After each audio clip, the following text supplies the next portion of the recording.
Mein Name ist Dilara Yekun-Savaş, Rojbaş, Navimin Dilara Yekun-Savaş'ı.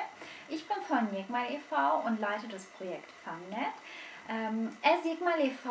alikariye dikim u per birsiyare projeye FAMNet Toramal baten. Wir bieten kultursensible Beratung in kurdischen Sprachen an, em Bismani Kurdi, Surani u Kurmanji Alikari peşkeş dikim. Sie können gerne uns auf unserer Website besuchen, wir würden uns darauf freuen. Hallo Pellmann, kannst du dich uns vielleicht kurz vorstellen und was zum Projekt FAMNet sagen? Ja, gerne. من ناو پەیمانە لە ڕێکخراوی یەکماڵ ڕێکخراوێکی گەورەیە 27 ساڵە کار ئەکا بۆ خزمەتی کورد لە هەموو بوارەکانە و بە تایبەتی یەکماڵ بۆ خێزان و بۆ مناڵ کارەکە. کاری ئەم جارەیان کارێکی زۆر نوێیە، کارێکی زۆر گونجاوە بۆ خێزانەکان، بە تایبەتی ئەو خێزانە ئاوارانەی کە تازە هاتنۆتە ئەڵمانیا لە مەنتیقەی مارسان هێلزدۆر. ئەو مەنتیقەیە یا ئەو بەشەی کە زۆر مەحرومن لە هاوکاری کوردان کە هیچ هاوکاریەکیان نییە کوردەکان، خێزانە کوردەکان.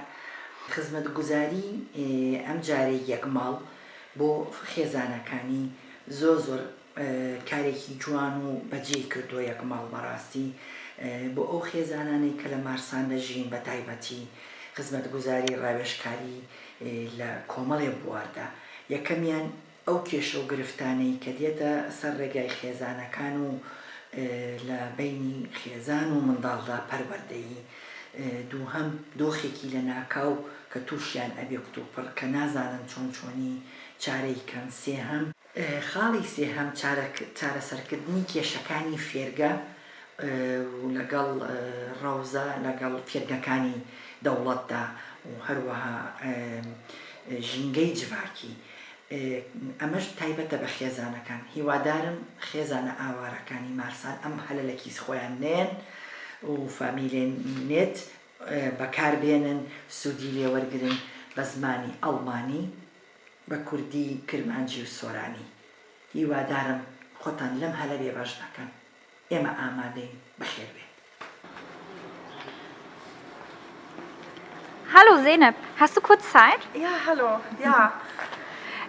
Kannst du uns vielleicht etwas zu dir und FAMNet erzählen?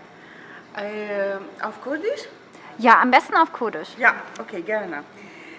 من نام زینب بایزیدیا لا یکمال e.V.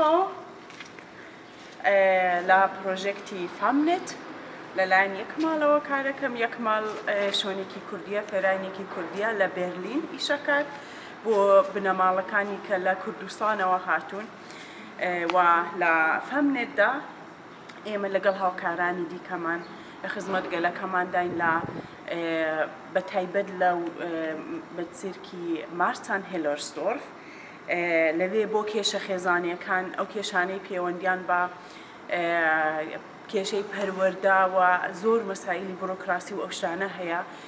لە زۆر بەشاندا ئێمە دەتوانین یارمەتیدەری بنەماڵەکان بین، یارمەتیدەری ئەو کەسانە بین کە بە زمانی کوردی قسە دەکەن و ڕاحەتتر دەتوانین پەیوەندیان لەگەڵ ساز بکەین. هەر بۆیەش ئێمە زمانی کوردیمان هەڵبژاردەوە بۆی کە بتوانین بە زمانی کوردی باشتر لەگەڵ بنەماڵەکان، باشتر لەگەڵ ئەو کەسانەی کە وەکو پەنابەر یا بە هەر هۆیەکەوە بە هەر هۆکارێکەوە کوردستانیان وڵاتیان بەجێ هێشتەوە لە بەرلین دەژین بتوانین ڕاحەتتر پەیوەندیان لەگەڵ ساز بکەین و لەو بەشانەیدا کە پێویستیان بە یارمەتی هەیە تا ئەو جگەی کە ئیمکانمان هەبێت لە دەستمان بێت بتوانین لە خزمەتیان دابین.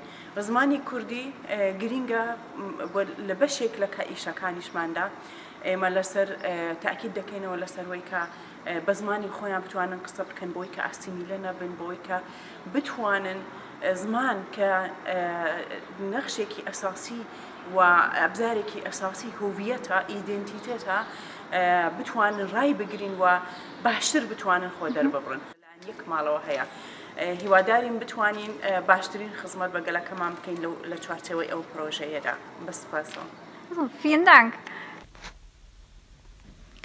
Wir wollen vor allem kurdischsprachige Familien mit Fluchterfahrungen erreichen. Das Projekt FamNet wird aus Mitteln des bezirklichen Integrationsfonds des Bezirks Marzahn-Hellersdorf gefördert. Das Integrationsfonds ist eine Maßnahme zur Integration und Partizipation Geflüchteter des Senats Berlin.